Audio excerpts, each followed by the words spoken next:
organizado con motivo de marzo, Día Internacional por los Derechos de las Mujeres. Hoy, entonces, a través de esta charla que nos va a brindar Vilma, pues queremos aumentar nuestra conciencia sobre nuestra historia de la lucha por los derechos como mujeres. Vilma Penagos es licenciada en Filosofía, en Historia y también magíster en Literatura Colombiana y Latinoamericana. Vilma ha sido profesora durante muchos años a nivel universitario de la Universidad del Valle, Universidad del Cauca y de la ICESI. También ha sido profesora de francés. Pero ante todo, Vilma es una feminista activa, ha participado por muchos años en la historia, el proceso y fundación de varias redes de mujeres, entre ellas la Red Nacional, la Red por los Derechos Sexuales y Reproductivos de las Mujeres. Y bueno, siempre Vilma nos ilumina mucho con sus posiciones radicales, muy claras en diversos temas. Y hoy seguramente nos va a dar una excelente conferencia para mejorar nuestra conciencia y conocimiento sobre la historia del movimiento de mujeres. Una antigua amiga de nuestro proceso en la Casa Cultural Tejiendo Sororidades. Vilma, muchísimas gracias por compartirnos hoy esta conferencia. Bienvenida. Gracias. Entonces, Vilma nos va a hacer una exposición más o menos de unos 40 minutos y luego abrimos para algunas preguntas que queramos hacerle o comentarios o ampliar sobre el tema. Tienes la palabra.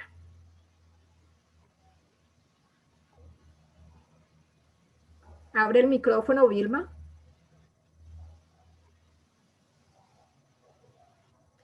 Listo. Buenas tardes a todas. Muchas gracias por la invitación. Realmente es un gusto hacerlo y espero aportarles muchas curiosidades, inquietudes, preguntas frente a este tema. Bueno, en primer lugar voy a decir que es un comprimido, muy comprimido, y hay muchas cosas que se quedan por fuera, pero lo que me parece importante transmitir es ese pensamiento y ese actuar de las mujeres en la búsqueda de sus derechos, de su libertad y de su plenitud. Entonces, no voy a hablar de Colombia ni de América. Eso sería para otras charlas, porque es muy vasto todo este trabajo que han hecho las mujeres a través de 7 siglos, que es más o menos lo que ha durado este ejercicio de las mujeres. Entonces, yo le he dado el título a esta conferencia, Historia del Movimiento de Mujeres. Y en primer lugar, hay que entender que en ciencias sociales, cuando se habla de movimiento, se habla de una agrupación, de un colectivo que identifica situaciones particulares de ese colectivo y lucha por transformarlas, porque son negativas, ¿no? Y lucha conjuntamente para buscar un cambio a esa realidad. Por eso se llama movimientos sociales, y el movimiento de las mujeres es un movimiento social. Bien, esta conferencia, esta nueva versión de esta conferencia que hice hace muchos años, me la editó una estudiante de ICESI, que ahora es mi monitora, que se llama Diana Carolina Beltrán, que es muy hábil en estas cosas informáticas que a nosotras nos cuestan un poco. Bien, vamos a ver si puedo pasar. Esto se quedó quieto, queridas. Ah, ya sé por dónde. Yo creo que es por aquí. Listo. Entonces, cuando decimos que surge un movimiento social de mujeres, hay unas causas, ¿no? Y a veces esas causas son muy complejas. Yo pongo aquí 3 que me parecen muy importantes, y es el desarrollo de las formas de trabajo y de producción económica. Entre más se complejiza la sociedad, más necesita que la gente sepa trabajar o hacer ciertos oficios, tener ciertas destrezas, ¿no? Y por eso eso influye mucho en los cambios, en los desarrollos, en los progresos. Bien, el segundo punto que he resaltado aquí para el origen de este movimiento de mujeres es el acceso a la instrucción y a la educación.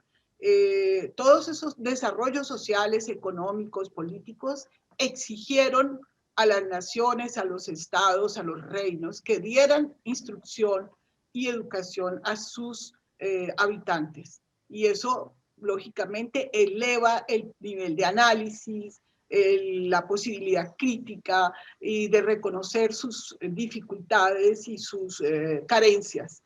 Y el tercer punto, que me parece muy importante en el movimiento de mujeres, es la existencia de hombres y de mujeres excepcionales, de personas que pudieron pensar y decir y argumentar de manera muy atinada sobre la situación de las mujeres, la situación de opresión, de represión y de falta de libertad de las mujeres. Y esos hombres y esas mujeres son fundamentales y en mi conferencia van a estar muy presentes todo el tiempo. Bien, voy a seguir por aquí con esto. ¿Cómo trabajaron las mujeres para lograr esta revolución cultural global? O sea, yo pienso que el movimiento de mujeres es uno de los ejercicios políticos más importantes que ha habido en la historia de la humanidad y que más cambios ha logrado. ¿Cómo lo hicieron? El pensar por sí mismas a partir de su propia experiencia de vida. Utilizaron algo que todavía seguimos haciendo las mujeres, la conversación en pequeños grupos, el encuentro entre nosotras, el contarnos las dificultades, en analizarlas, en ver cómo resolverlas. También utilizaron la denuncia pública, la han utilizado y la siguen utilizando, ¿no? Denunciar públicamente a través de la palabra, de la argumentación filosófica, y también han utilizado la escritura. Han escrito, eso es lo que vamos a ver, cómo ha sido ese proceso, qué es lo que han dicho, cómo lo escribieron, quiénes lo escribieron y cómo lograron hacer esa revolución con estas herramientas que nada tienen que ver con las armas ni con la violencia. Y por último, hay un elemento que es muy importante y es la toma de conciencia de las mujeres, por lo menos de algunas, que en un momento de su vida se dieron cuenta que la vida que vivían no correspondía a su dignidad humana y lucharon por cambiarla y acompañaron a otras a cambiarla. Esto también se denomina la autoconciencia. La autoconciencia es tener conciencia yo misma de que soy un ser humano con estatuto pleno. Voy a repetir mucho ese concepto filosófico y del derecho en esta conferencia. Tener estatuto pleno. O sea, ser plenamente yo, ser plenamente libre, ser plenamente autónoma, no tener que ser tutelada. Bien, ¿en qué contexto se da el origen del movimiento de mujeres? En el contexto de la cultura patriarcal, ¿no? Que explico en esta frase que yo he sintetizado de mis lecturas y dice así: pensamiento y organización de la sociedad centrada en la supervaloración del hombre padre como sujeto único y universal. Todo se organiza en torno y al servicio de este ser considerado único en el universo. Por eso es universal. Y pongo hombre padre porque realmente el sujeto masculino más valorado en la cultura patriarcal es el que ha engendrado hijos, ¿no? El que tiene hijos. Bien. ¿En qué momento de la historia de Europa este pensamiento empezó a cambiar? En el Renacimiento. Bueno, aquí yo quiero hacer una aclaración. No quiere decir que antes del Renacimiento no haya habido mujeres libres que han decidido romper el estereotipo de género, ser madres, esposas, siempre han existido y han dejado obra escrita sobre su pensamiento y su libertad. Sin embargo, esas mujeres nunca escribieron o no lo hicieron tan claramente como las que les voy a presentar, que sí ya como producto del Renacimiento, que es una época histórica, que ustedes deben saber de qué se trata, pero lo más importante del Renacimiento es que hay un humanismo clásico que pertenecía a las culturas antiguas de Grecia y Roma, de una valoración del ser humano como tal, ¿no?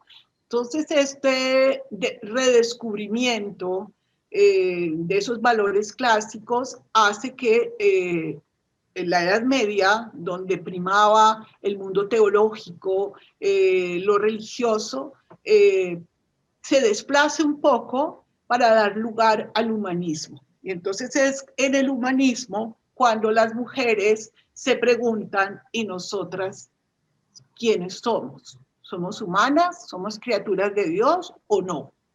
Entonces ellas empezaron a escribir porque no podían hablar en público, empezaron a escribir textos, cartas, donde discutían sobre su realidad y su condición de mujeres oprimidas o reprimidas, que luego vamos a aclarar este par de términos. A esto se le llamó en el Renacimiento y en el siglo XVII la querella de las mujeres.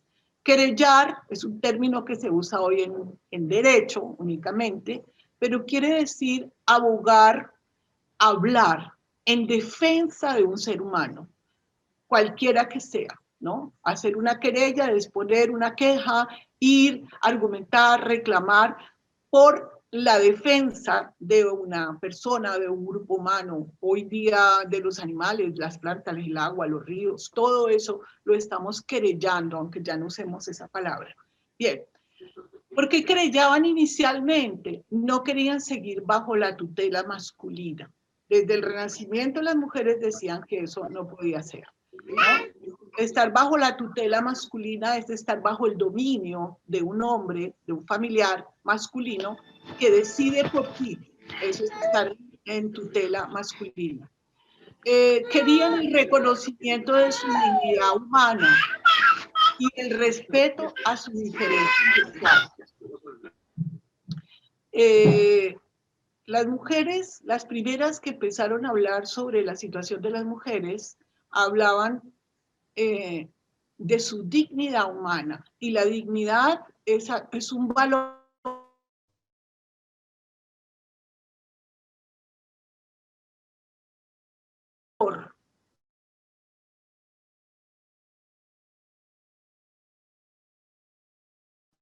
muy importante, utilizados, manipulados, todo eso atenta contra la dignidad. Entonces ellas querellaban porque se reconociera su dignidad humana y se respetara su diferencia sexual. No querían que el matrimonio, la maternidad y la heterosexualidad fueran una imposición cultural, ¿no? A las mujeres, ustedes saben que hasta hace muy poco, bueno, y a los hombres de alguna manera también, ha habido una obligatoriedad de matrimonio con cierta persona, es como una transacción comercial, y de alguna manera eso sigue existiendo en nuestro mundo, pero desde el Renacimiento las mujeres han luchado contra esas imposiciones. Las mujeres querían ser autónomas, es decir, tomar sus propias decisiones sobre sus vidas y sus cuerpos. Bien. ¿Qué hacían para luchar por esas cosas que querían cambiar? Muchas cosas, pero yo aquí pongo tres también, ¿no? Recuperar la historia de reinas, heroínas, santas y grandes damas del pasado. O sea, las mujeres lo primero que necesitaron saber es que antes de ella habían habido mujeres de importancia, que habían gobernado, que habían sido luchadoras, ¿no? Y rescataron esas historias, las escribieron, ¿no? En textos que hoy podemos leer sobre mujeres de la antigüedad, reinas, guerreras, incluso gracias a estas mujeres del Renacimiento, podemos saber que en la antigüedad clásica europea y en Asia, en el lejano oriente, había mujeres que tenían importancia, ya fuera porque eran poderosas o eran valientes, en fin, todo eso se fue recuperando. El otro, lo otro que hacían estas mujeres y escribieron sobre ello era proponer modelos de autoestima para las mujeres y de educación para las mujeres. Ellas decían desde el siglo XIV que el problema de las mujeres era que no tenían educación y que si no se educaban y no se les enseñaba a pensar y a estar en el mundo, pues no lo iban a lograr y se iba a seguir pensando que por naturaleza eran idiotas, bobas, ¿no? Entonces ellas empezaron a hacer un trabajo para cómo educar a las mujeres para que fueran, utilizaran toda su potencialidad y fueran admitidas en la sociedad como unos seres humanos con estatuto pleno. Lo otro que hicieron estas mujeres muy claramente es denunciar la misoginia patriarcal como un prejuicio que hay que erradicar. Y lo pongo en presente porque todavía existe la misoginia. Todavía hay gente, hombres y mujeres, que creen que las mujeres somos inferiores, malvadas, tontas, estúpidas, ¿no? Y que eso es un mal terrible, ¿no? La misoginia, el odio a las mujeres. Tengo un problemita aquí con un gato que se quiere subir a la mesa. Bueno, en síntesis, estas mujeres querían defender la existencia de un ser humano en un cuerpo diferente y con un rol sexual diferente. Voy a nombrar solo a dos mujeres muy rápidamente. La primera, que para mí es la Biblia. A veces cuando leo a Cristina de Pizan, digo, después de lo que ella escribió, en verdad no hemos escrito mucho. Ella lo dijo todo. Es como una Biblia, su libro La ciudad de las damas. El dibujo que hay al lado, la ilustración, es un autorretrato de ella. Ella escribía sus libros a mano y los dibujaba, ¿no? Con un grupo de mujeres que le ayudaban a pintar y a reproducir sus libros, porque no había imprenta cuando escribió Cristina, todo era a mano, y ella se pasó la vida escribiendo y vendiendo sus libros. Es la primera escritora de la que se tenga conocimiento en Europa, ¿no? Entonces Cristina escribió en defensa de las mujeres. Y su libro, La ciudad de las damas, que es un texto muy bello, dice que ella era una mujer culta, noble, pertenecía a la nobleza, su padre era el médico del rey, hablaba latín, escribía latín, y ella, leyendo todos los libros que leía escritos por hombres, llegó a tener una crisis profunda porque todos hablaban muy mal de las mujeres. Y ella llegó a dudar de sí misma, a decirse, pero Dios, ¿cómo es posible que yo sea una mujer y que yo no sienta que sea eso que los hombres dicen que soy? Entonces, por favor, quítame este dolor de encima. Ella suplicaba, ella decía, hay algo que no funciona. Y un día, de tanto dolor que tuvo, se desmayó llorando en su estudio de leer todas esas cosas horribles que los hombres y los filósofos y los teólogos habían escrito sobre las mujeres, y se desmayó. Allí empieza ella como un sueño, una alegoría. Ella escribe esto, o sea, es una creación literaria de Cristina de Pizan, que se desmaya, tiene un sueño, y en ese sueño, tres gracias vienen a hablar con ella y a decirle que ella está equivocada Y esas tres gracias son la razón, la derechura y la justicia. O sea, tres nociones abstractas que ella personaliza en la presencia de unas reinas coronadas celestiales que vienen a decirle que ella está equivocada. Y la razón, que es la primera que habla con ella, le dice estas palabras que yo he puesto aquí.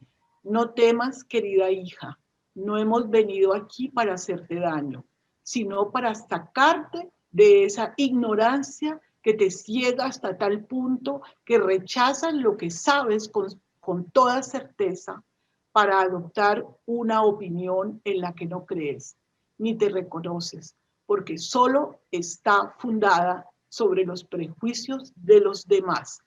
Entonces, la razón, que es la razón de Cristina y que es la razón de las mujeres, le dice, tú no estás equivocada, tú sabes que no estás equivocada y tú lo que tienes que hacer es luchar para que haya justicia, para que las mujeres salgan de ese mundo inferior donde la cultura patriarcal las ha asumido. Y eso es lo que hace Cristina el resto de su vida. Se vuelve escritora, vive de su escritura y nos dejó este legado maravilloso que es este libro, pero hay otros muy bellos de ella. La otra mujer que he tomado aquí, que como les digo, hay muchas otras que podríamos estudiar, pero bueno, en aras del tiempo, solo traigo estas dos. Marie de Gournay es una mujer, sobrina de un filósofo que tal vez ustedes hayan oído hablar, Michel de Montaigne, un filósofo francés, racionalista, ilustrado, que adopta a esta sobrina como hija y la educa junto a él en su casa. Y Cristina, Marie de Gournay, escribe un libro que se llama La igualdad de los hombres y las mujeres. En ese texto, es un breve texto titulado Quejas de las mujeres, hastiada de las falsas acusaciones que sobre ellas se cernían. A Marie la acusaban de brujería, prostitución, demencia, decían que era una vieja solterona, loca. Ella escribió estas palabras. Más de uno dice que 30 tonterías y todavía triunfa. Por su barba, por el orgullo de sus supuestas capacidades. Para algunas gentes no es suficiente la preeminencia del sexo masculino, sino que pretende confinar a las mujeres a una reclusión inevitable y necesaria, a la rueca, sí, a la rueca, o sea, a las labores domésticas, ¿no? Ellas luchaban por, en ese momento ese era el pensamiento, por poder ser unas mujeres intelectuales. Bien, seguimos entonces, las mujeres tenían prohibido hablar o dar a conocer su opinión en público. La palabra de las mujeres es algo temible que hay que ridiculizar, menospreciar e impedir a toda costa. Por eso las primeras pensadoras, mujeres, escritoras, fueron ridiculizadas y lo siguen siendo hoy día. Lo que no puede soportar la cultura patriarcal es la voz de las mujeres y la voz pública de las mujeres. Por eso la reprime al máximo. Bien, pero es precisamente con la palabra escrita primero, como Cristina, que allí volvemos a ver otro retrato de ella escribiendo, y luego oral en la calle, públicamente, con megáfono, que las mujeres se resitúan en el mundo. A partir de estas primeras mujeres que hablaron en su medio social, que no fueron muy conocidas ni muy leídas, empieza a generarse ese movimiento de mujeres. Y en el siglo XVIII, XVII, realmente se puede situar a las precursoras del movimiento de mujeres en el mundo, ¿no? Junto a el movimiento de la Ilustración, que es un movimiento filosófico fundamentalmente. Manos que piden algún futuro para no morir en soledad allá. las huelgas de hambre. Hicieron huelgas de hambre para ser liberadas y las tuvieron que liberar porque era muy nefasto para los gobiernos que ellas murieran en la cárcel, pero lucharon a muerte por los derechos civiles. Bien, otra mujer muy importante de este periodo fue Clara Zetkin. El movimiento de mujeres estaba muy ligado a los movimientos socialistas que se estaban dando en Europa a finales del siglo XIX, y esta mujer fue muy importante en el movimiento socialista, en el Partido Socialista Alemán, y ella en una conferencia en Copenhague de mujeres socialistas fue la que propuso que se creara el 8 de marzo, ¿no? Como un día de reivindicación de los derechos de las mujeres. Y en esa conferencia, estas mujeres socialistas dijeron, la mujer de la nueva sociedad, la sociedad socialista, será plenamente independiente en lo social y lo económico. No estará sometida a lo más mínimo a ninguna dominación ni explotación. Se enfrentará al hombre como persona libre, igual y dueña de su destino. El movimiento empieza a crecer. La presencia de las mujeres en el espacio público favoreció el desarrollo de la cooperación entre los movimientos sufragistas a un nivel internacional. O sea, eso fue un boomerang que nació en Inglaterra, se regó a Francia, se regó a Alemania, se regó a Estados Unidos. A nosotros nos llegó un siglo después, pero nos llegó. En los años 40, 50, las mujeres colombianas empezaron a luchar por los derechos civiles. Pero bueno, eso fue una cosa enorme. Desde el siglo XIX empiezan a crearse organizaciones internacionales en defensa de los derechos de las mujeres. Sobre estas mujeres, lo que es interesante es que ya hay fotos, ¿no?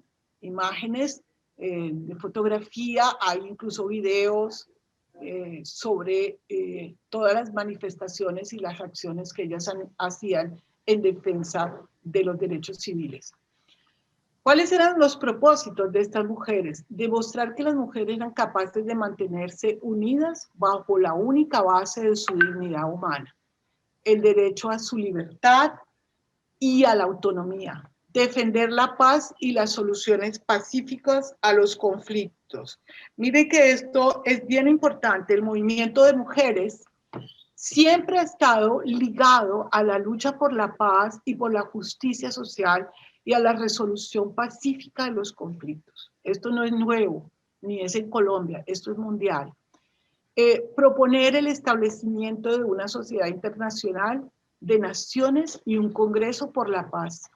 Las mujeres de la Segunda Guerra Mundial, que vivieron esa Segunda Guerra Mundial,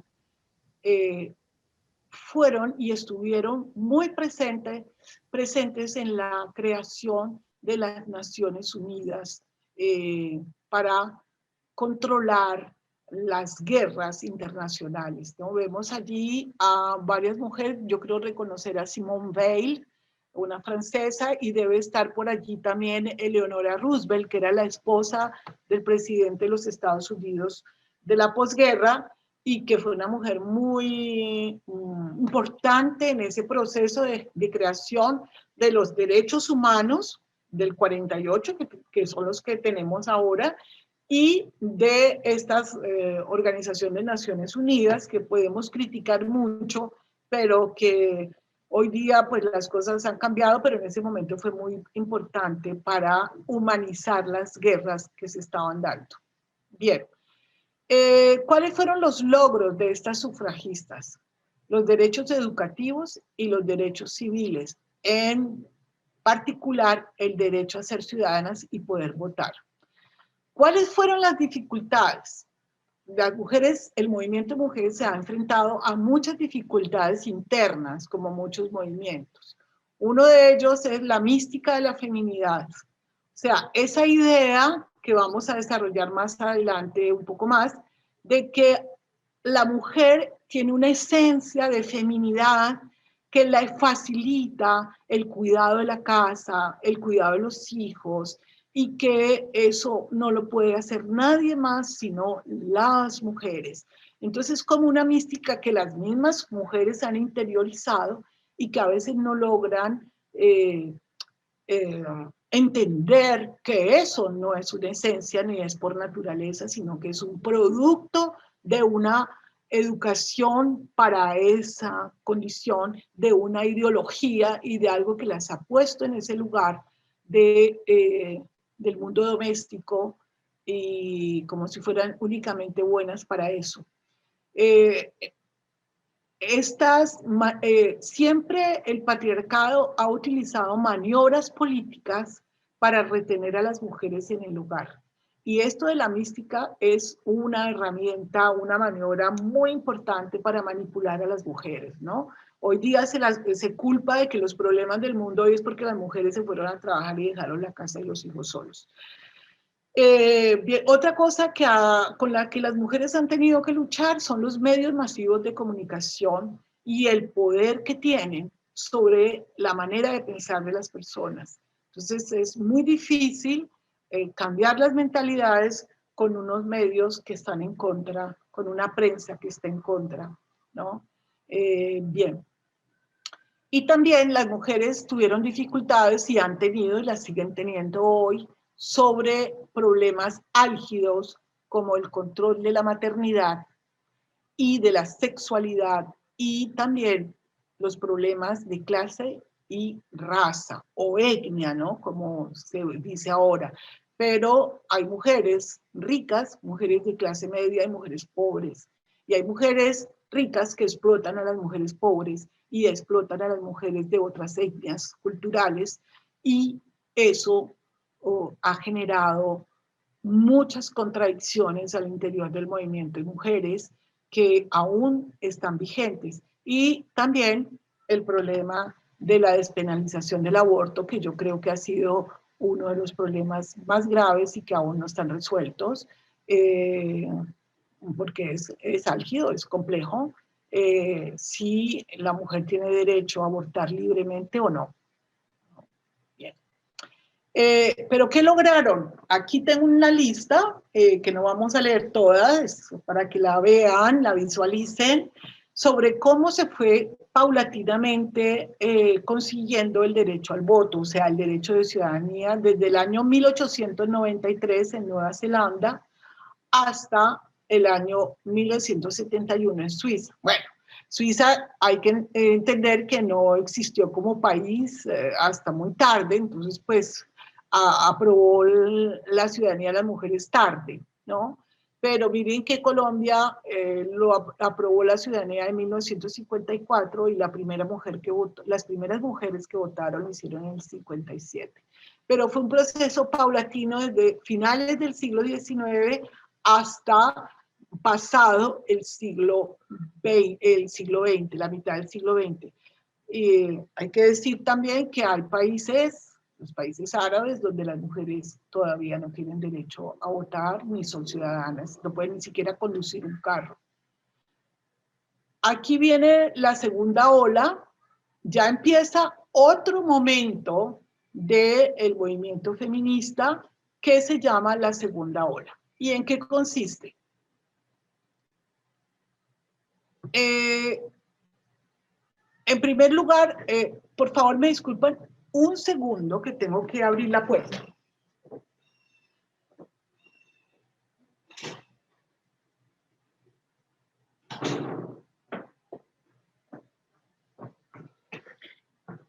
La segunda ola corresponde a la mitad del siglo XX y donde ya hay mujeres académicas, mujeres que han ido a la universidad, que tienen doctorado, que son filósofas, antropólogas, sociólogas, médicas, psicoanalistas.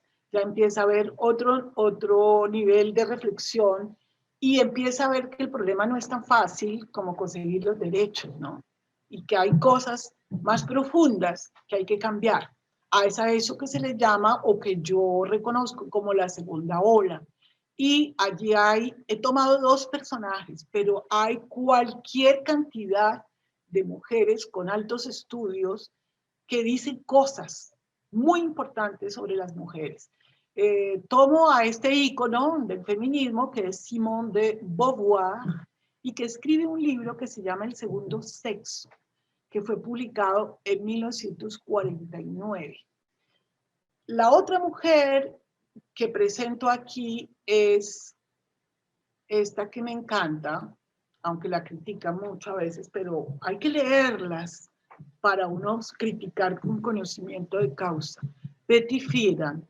Betty escribe un libro que se llama La mística de la feminidad, en 1963. Ahí pongo las fotos de ella, de ellas.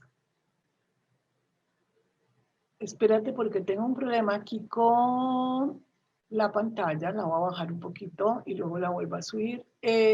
Tanto una como otra demostraron en sus trabajos académicos cómo el sistema social y la cultura patriarcal han construido un modelo de mujer funcional a sus intereses.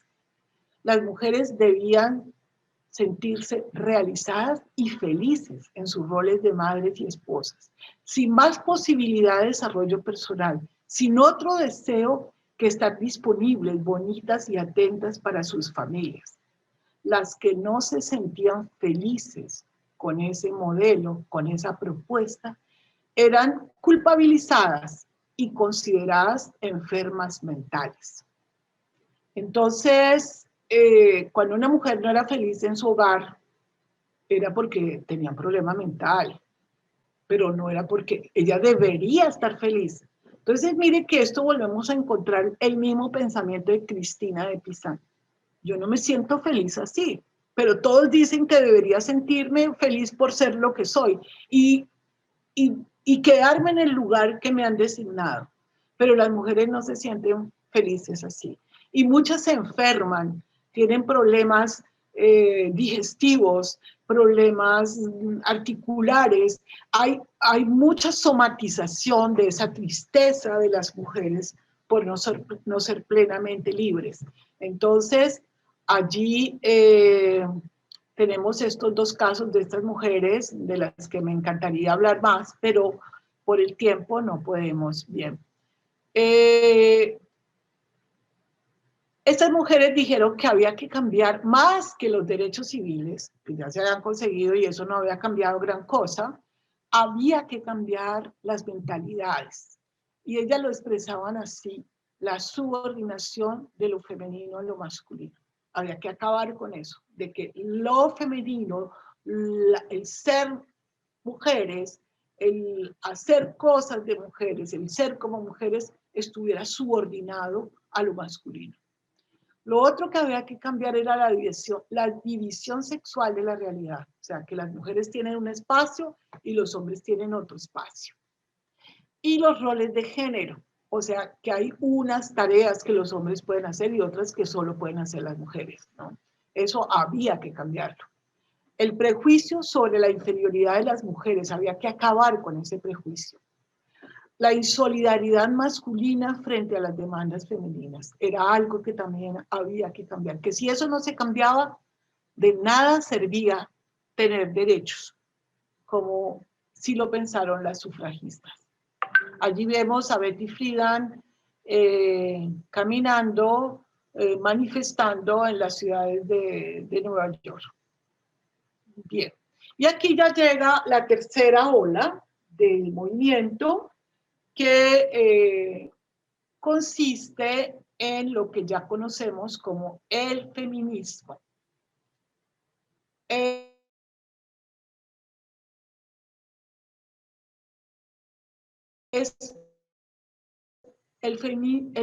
Surge como la más grande corrección al pensamiento racional ilustrado. Porque es que el pensamiento racional ilustrado es toda una gama de filósofos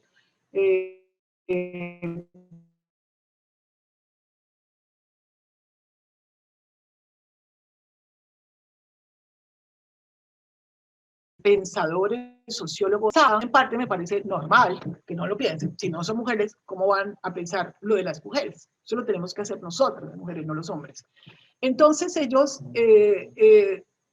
las mujeres que ya empezaron a pensar y a pensar duro, hicieron esta corrección al pensamiento racional ilustrado. La racionalidad ilustrada masculina no daba cuenta del ser humano femenino. Ellas empezaron a trabajar en eso. El feminismo es un discurso crítico que aplica las categorías filosóficas a las mujeres.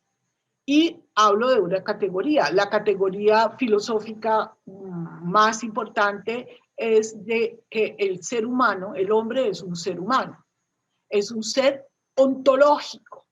Esto quiere decir que tiene una vida interior, así se llame espiritualidad, fe, conciencia, pero tiene una vida interior, es capaz de pensarse a sí mismo y de proyectarse en la realidad. Esa es la dimensión ontológica.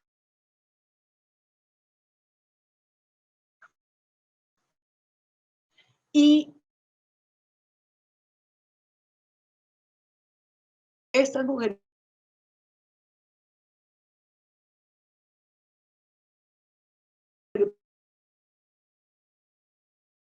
van a decir, las mujeres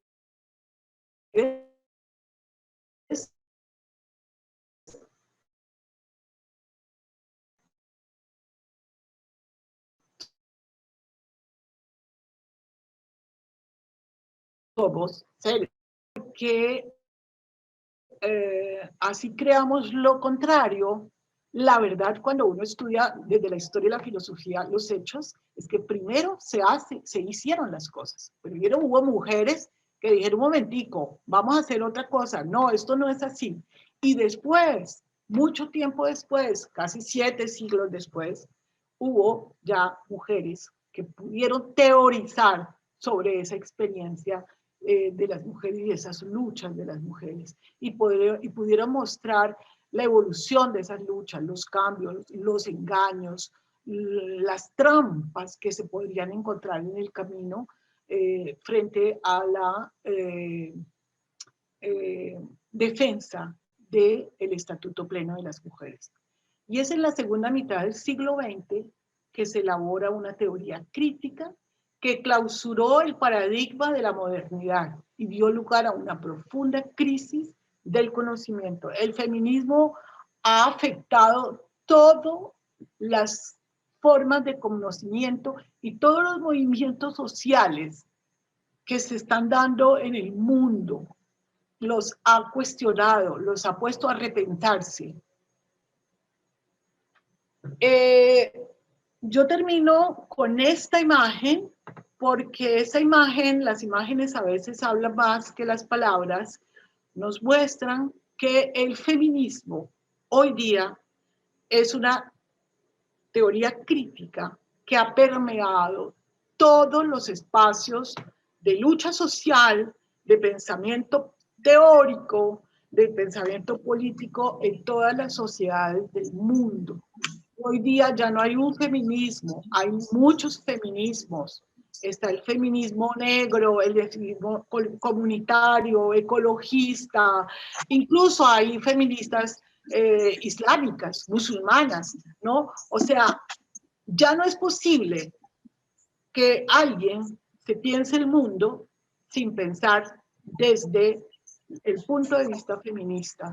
Y eso es de una gran diversidad que no puedo desarrollar aquí, como tampoco desarrollo esa historia del feminismo en nuestro país, que sería otro tema que podríamos pensar después, pero que también tiene elementos muy importantes para compartir con ustedes.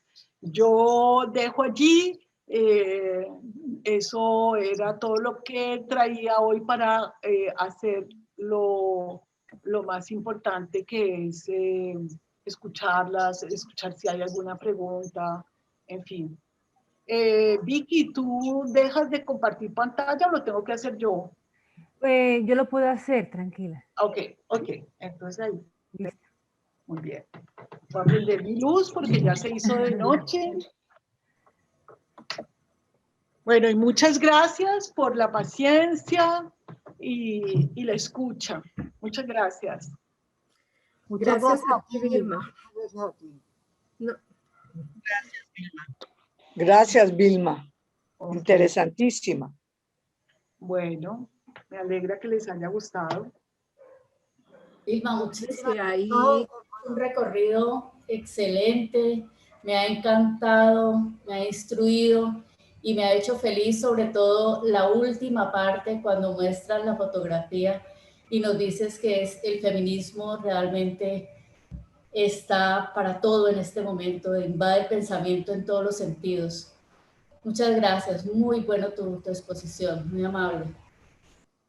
A ustedes, muchas gracias por escucharla. Ujú. Buenas tardes. Estoy fascinada, admirada. Qué dicha contar con su sabiduría, maestra Vilma. Quedé muy tocada por la historia que usted nos cuenta de Millicent Garrett Fawcett, 1847-1929, y sobre todo el texto que usted escogió, pues es que mire lo que nos acaba de ocurrir en la pasada marcha del 8 de marzo, que ocurrió una cosa pues que yo por lo menos como activista, yo nunca esperé ver que unas mujeres que pues parece ser que creen, o creo yo más bien, que creen en lo que yo creo, hubieran tomado la violencia como un camino. Y esa frase que usted escogió es muy bella. Manos que tiemblan,